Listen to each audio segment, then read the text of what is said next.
People struggle with weight loss every day. And with the society that we're living in right now, it's very difficult to be able to manage your weight over the long period of time. And this video is meant for people who are having a hard time either maintaining their weight, losing weight, or even gaining weight. It's really important to understand how calories work. And by the end of the video, you'll be able to manage your weight to meet your goals. So, what is a calorie? Well, a calorie is a unit of energy. Your body requires a certain amount of calories to maintain its daily needs. And if you eat more calories, your body will store that as fat. And if you get less calories than your body needs, your body will use that fat and you convert it into energy.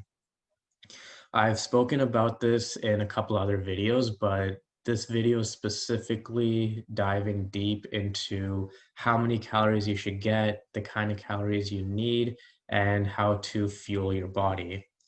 So let's get into it.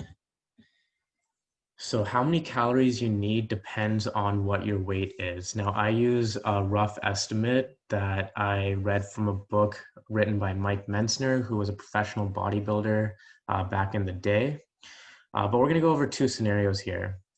So let's say you weigh 150 pounds and you're looking to see how many calories you need. You would take the 150 and you would multiply it by 10, which would get you 1500. You would take the 150, divide it by 10, which would give you 15, and then double it, which would get you 30. So now you have 1530 calories. So let's say you exercise 270 calories a day, and that would get you to 1800. So you would need 1800 calories every day to maintain your 150 pounds. And let's go over a different scenario here. Let's say you weigh 200 pounds rather than 150.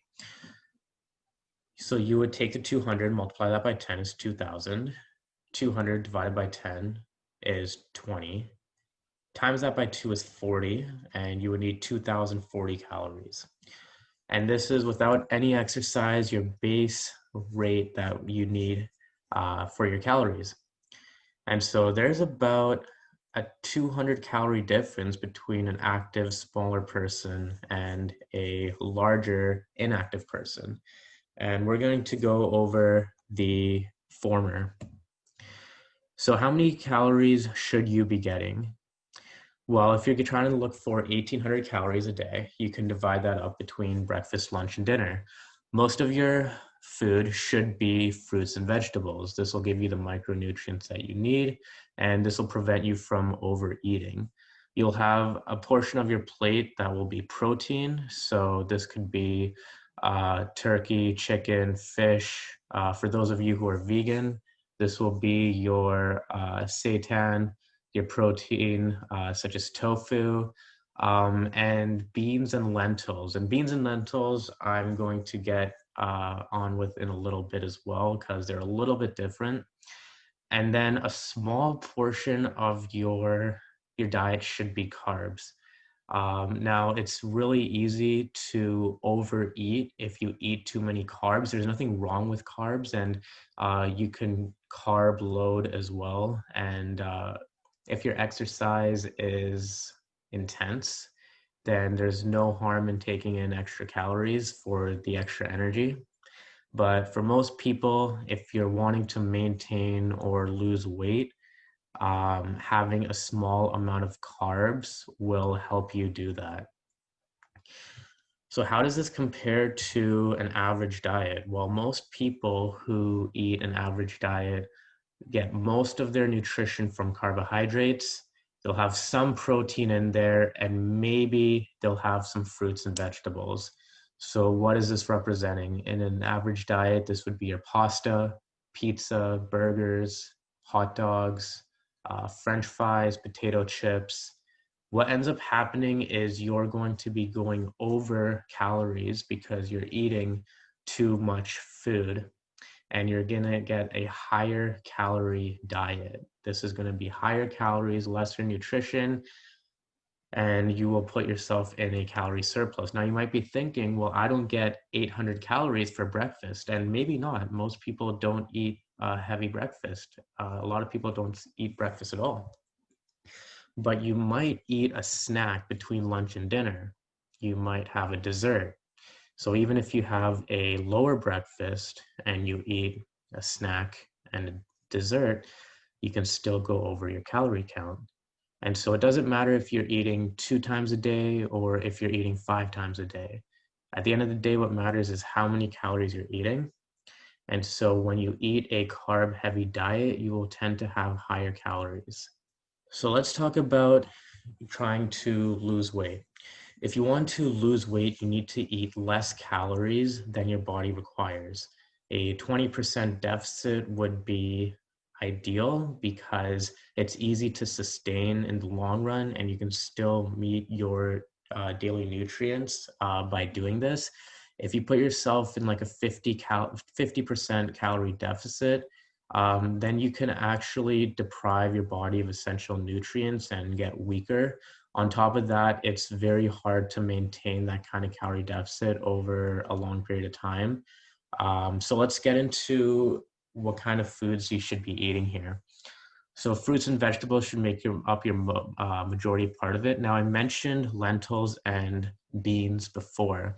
Now the thing with lentils and beans is that they have a lot of protein, but they also have a lot of carbohydrates. So most lentils and beans will have approximately 3-to-1 ratio between carbs and protein. So if you have half a cup of beans, you'll get 20 grams of protein, you'll get 60 grams of carbohydrates. Now with all those carbohydrates, you don't need the bread, you don't need the rice, you can just eat the beans and that'll give you your carbs. And notice how I don't have a section for fats. And that's because fats will be used throughout your fruits, proteins, possibly carbs, but probably not. This will be in salad dressings, olive oil. You can put nuts as well in your fruits and vegetables. So your fats you'll be getting throughout the day. If you're eating 1,500 calories a day rather than an 1,800, you're going to be putting yourself in a 300 calorie deficit per day. So let's say you put yourself in a 300 calorie deficit per day for 30 days. That's going to be 9,000 calories. Now, how many calories are in a pound? Well, it's about 4,000. It's a little bit less than that, but let's say it's 4,000 calories are in a pound. That means that in 1 month, you'll lose about 2.5 pounds of fat. For 6 months, that's about 15 pounds of fat. Now, this is something that you would have to put yourself in a deficit for day over day, and you can eat cheat meals, but as long as your weekly calories is in a deficit, you'll lose weight in the long run. So let's say your goal is to put yourself in a calorie surplus. Maybe you want to put on some weight, you want to put on some muscle mass. How would you go about doing that? Well, your diet would still look the same in terms of fruits, vegetables, and protein and carbohydrates, but you would just be eating more.